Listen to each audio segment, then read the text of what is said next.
Well, hello everyone. I am Tomlin's Nyback. One second. Welcome to 365 Days Towards Racial Change. We're here talking about black issues here in America, and thank you for bearing with me. I'm not fully hooked up. I like to dampen the noise around me. I have rambunctious neighbors who aren't very talented, so I have to drown out any distractions.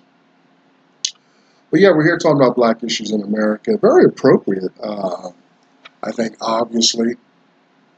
Today is Sunday, and just saw on CNN there's some talk about Joe Biden going to speak at the 16th Street Baptist Church, Birmingham, Alabama. This is where 50 some odd years ago, 4 little girls were killed from a dynamite attack while they were preparing for choir or something like that. Think about it. Like black people, we're the group that experienced domestic terrorism. All the things that white people are paranoid about and stuff like that were inflicted on black folks in this nation, on this ground. And we were living with that, experiencing that, constantly recovering from systemic abuse, marginalization, and all that, but for over hundreds of years. And it's amazing when we're prevented from uh, being too vocal about our experience. We're not treated well. My workplace is beginning to get. I don't know how long I'm going to be able to stay there because of this work. And now I'm seeing the examples of racism from these people who felt I was entertainment, was passive black person and all that. Well, all that changed, when I pointed out some deficiencies there and all that, and that gave some pushback, about this attitude, you know. So it's my time there is limited uh, because there's nothing to fight. They're in control. They're in power. I just have to move on. Either accept it, live in that, or move on. And I'm the moving on type. But yeah, it's real. You don't have the ha ha he laugh relationship with management anymore because serious things were said. But that's America, and that's what we are dealing with here. So we're in here, this forum. I'm Thomas Nyback. This is 365 Days Toward Racial Change. Is about educating ourselves, being realistic, and even forgetting about hurts and slights and emotional, personal things and such. We're talking about what is, where does this come from? What is its source? Why does it still persist or prevail? We're looking at history, economics, a lot of these things to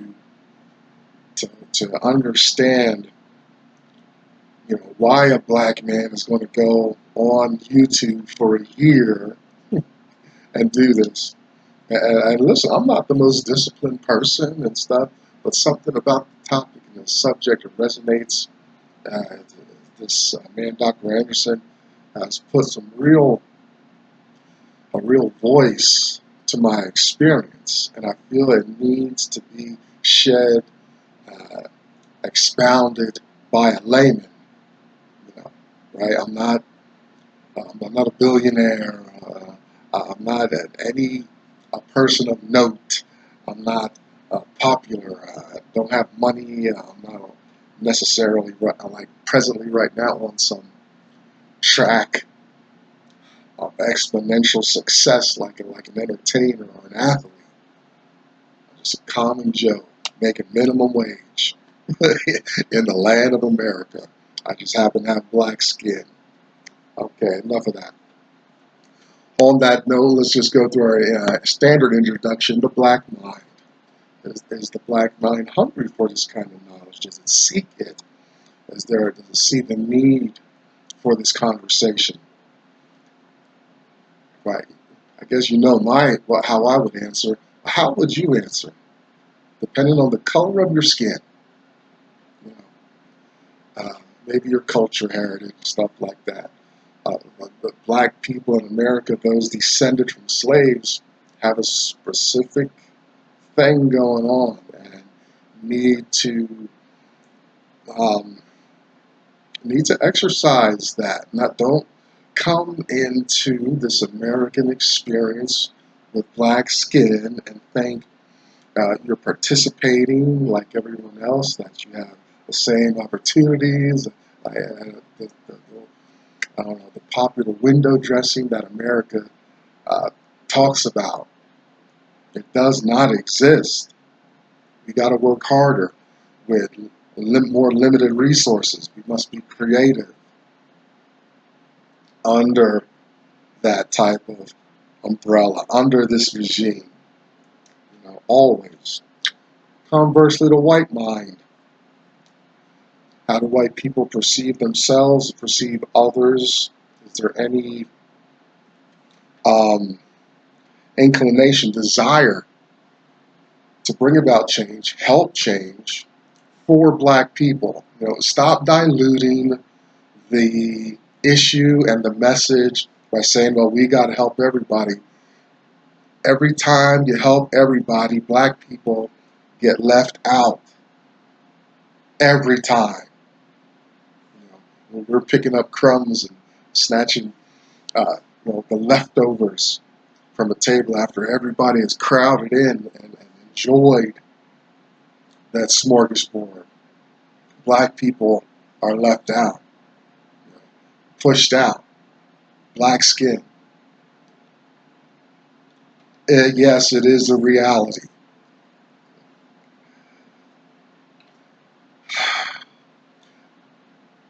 But sadly to say, it's kind of fortunate because black people find a way to, we find creative ways to cope with that, and when we shouldn't have to, right? White people don't have to create creative ways to cope with a system that is systemically, historically against them. I've said it before many times.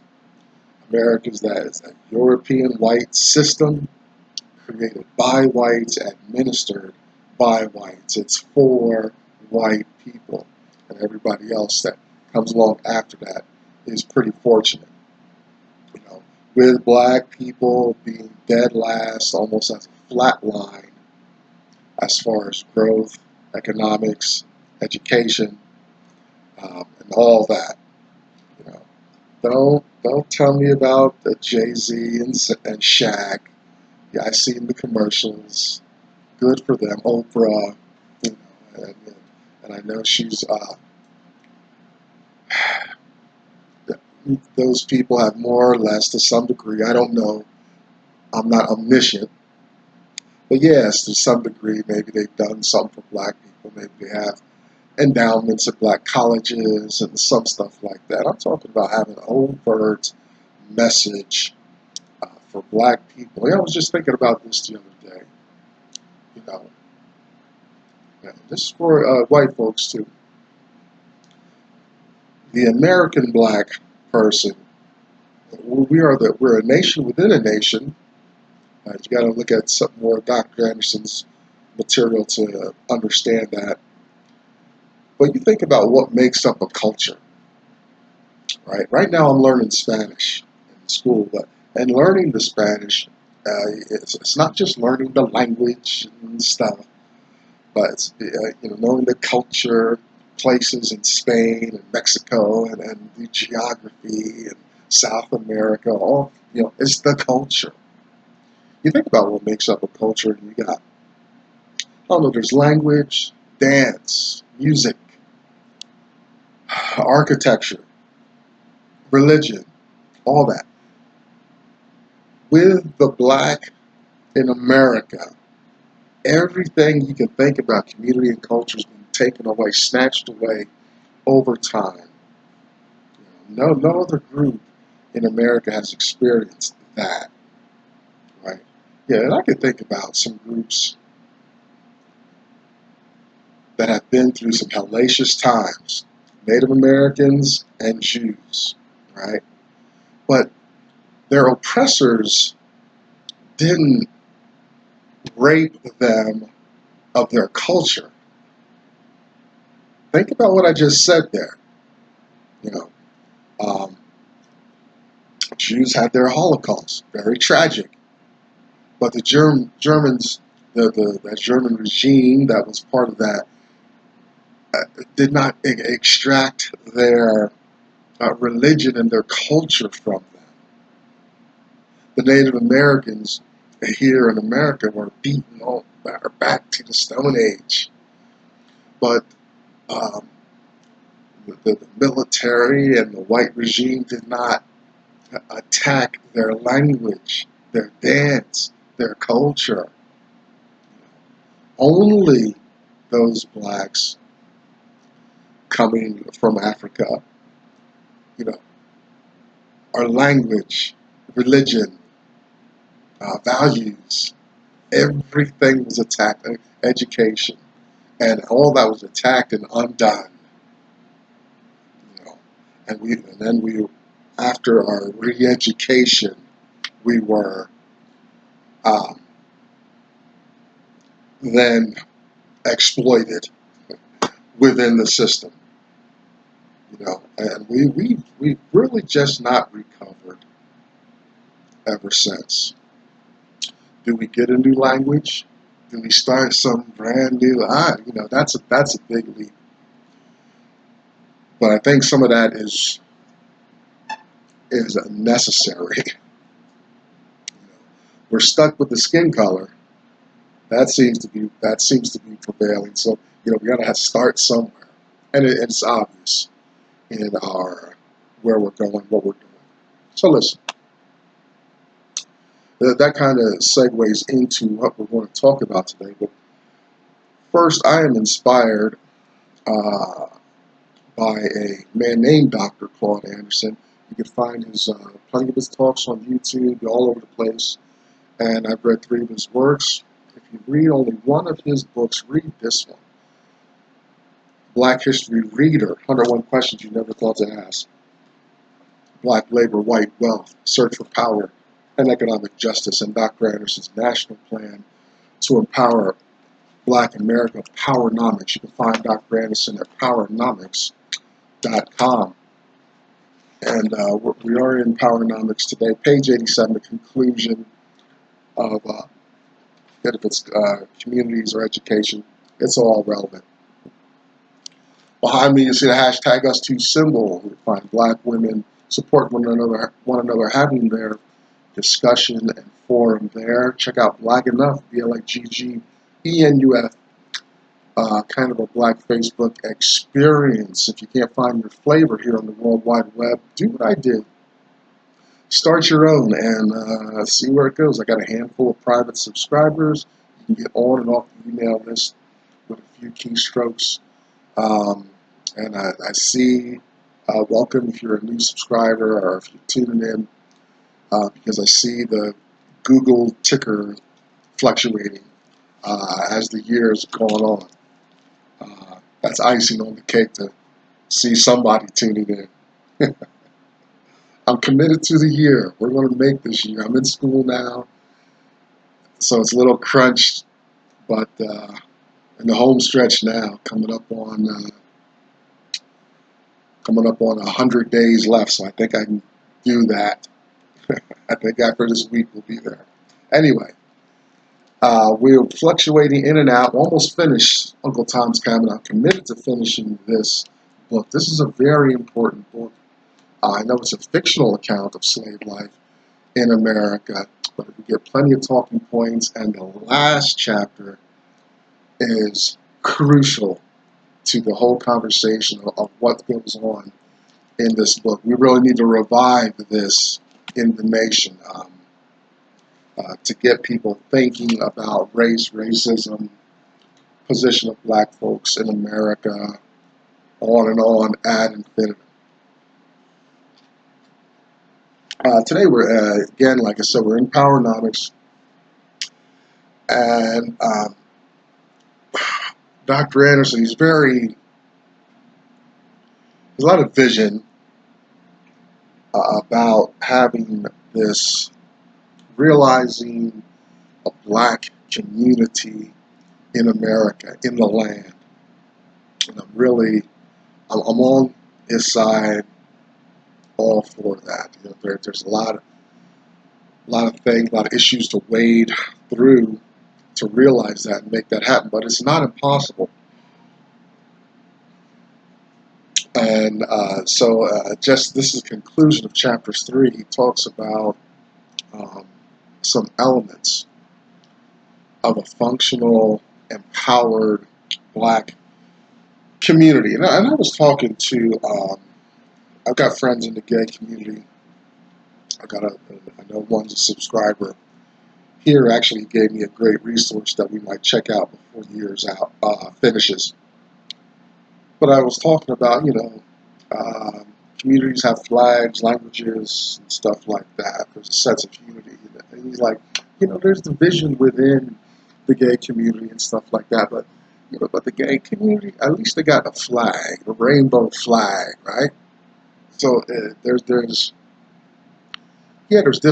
of the opinions within the community, but when when something either comes at the gay community or there's an issue, you're going to find a national galvanization of the LGBTQ plus community coming together under their rainbow flag and banner,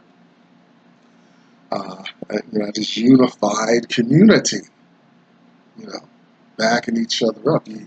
So black folks are still, we've got some powerful communities. Nation of Islam, Al Sharpton's got something going on. We got plenty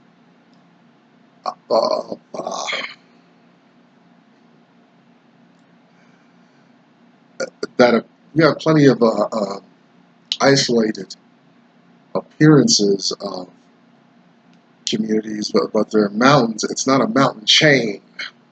It's just a mountain here, a mountain there, and stuff. We ever come together saying, we may have differences about some particulars and specifics, but here is our overarching umbrella that all of us are under, and that all of us are moving in one unified direction.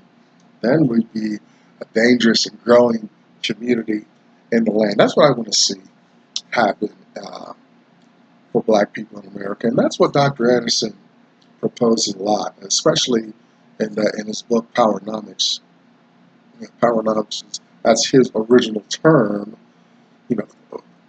for the process, for the situation of getting empowered black people and seeing a community galvanized, successful, together, moving forward. So you don't have Shaq over here, Jay-Z over here, maybe Puff Daddy over there, Oprah over here, this guy and this woman over there and there, but we're unified, we're together.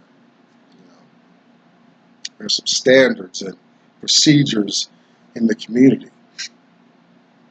Our success, Dr. Anderson, he says, we got to build, mark, and close physical communities. Physical is important. You're going to see in the description, if you read the description there, by example of the Hispanic community, it's starting to wrap up now because school has started and we're into fall, so you're going to see some numbers diminish. But any given Sunday, you go out to a park and you're going to see a large group of people. Well, in most cases, that's the Hispanic community there, physically together and all that. And they got the music, the food, the dance, the language. It's on, you know. Black people don't get together like that. Maybe our occasional Sunday outings, maybe something occasionally in the park, but not every Sunday. Get out of the house to come together, cook some food and stuff like that. What I'm saying, I'm trying to emphasize this idea of a physical community. We can't be here, and this is against me. We can't be here on YouTube and Facebook, constantly flicking our devices and stuff, thinking that we're part of this community. Electronically, cyberspace. I use a term I made up, tokenified, where we think we're doing something real when we're not.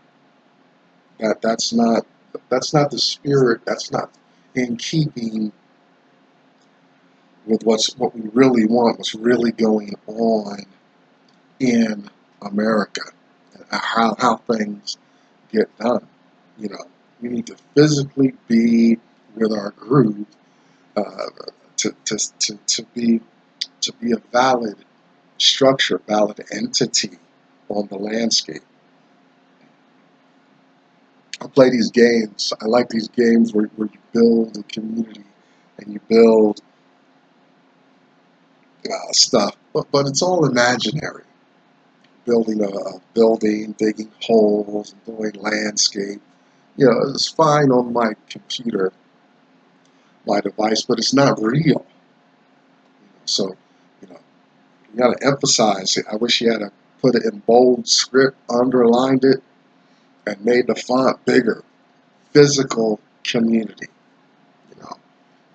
You know where Chinatown is, because there's probably a little banner on the street to go into Chinatown with languages and decorations, and you'll hear the music and the language. That's how they mark their territory. The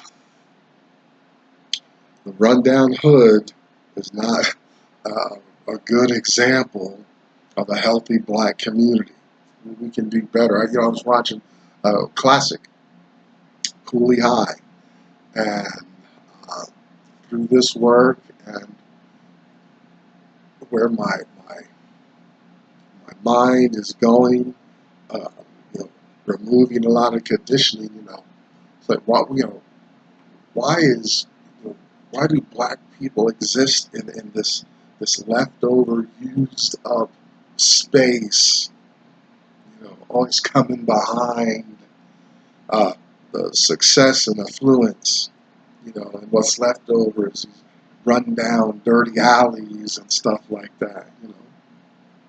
Sure, not all black people live like that, but you'll find some interesting statistics when you run the numbers about the physical space in which most black people live.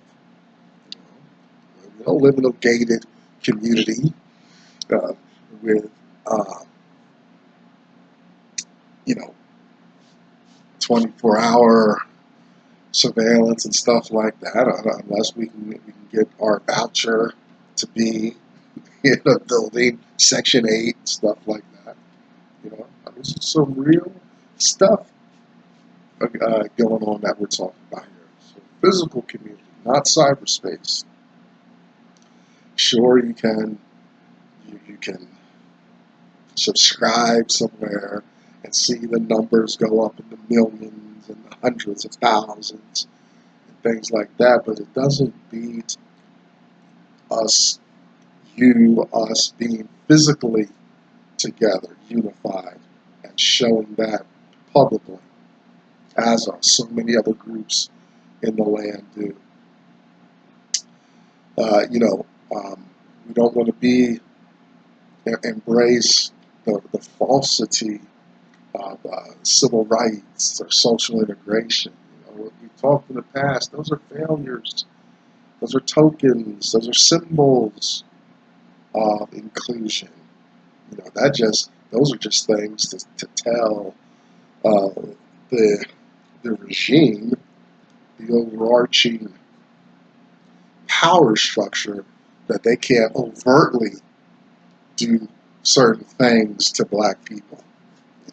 It didn't empower black people to do anything. It didn't change our economic status. It didn't give us any better opportunities at jobs. You know, we still got to make white folks laugh. We got to entertain people. We got to be creative. We deliver new stuff into the social landscape, and other groups run with it and make millions and billions of dollars. Right? We're the source of. I listen to rock and roll, heavy metal, and I listen to those guys. But the source is black people made that, and then, you know, they take it, refine it, and run and then fill stadiums and stuff like that and all that. But I can't, so there's a little bit of angst in me about that, that black people don't, you know, don't realize those kind of benefits, where we keep giving groups, It's made me stop being so open about suggestions at work and stuff like that. And I'm tired of watching people run with my stuff and go on, have their own apartments, own vehicles. They can carry um, insurance and stuff that's rapistic, but they're making money, and they're doing well because of my hard work and my suggestions. But black people, we got to find a way to um, keep our creativity in house and reap the benefits from that. You know, in the end, black groups are going to be at different levels of this idea of building, marketing, physical communities, closing these communities, and all that. I want to end by saying, my dissatisfaction with the black family. You know, you can't sit there in your success anymore and say that you are benefiting black people um, if you got skills and knowledge that you're not passing on to your children. Shame on you. You are um, you're at variance with black success, and you are um, uh, a tool, kind of an infiltrator in the black community uh, to to continue to help the white regime um, disenfranchise black folks. And I say this because of my experience. I'm saying this because it's a reality. There are so many dysfunctional, how can you say it? So many dysfunctional aspects of black life running automatically within the black community and black families that it will probably take me a good half hour, a whole nother segment to talk about.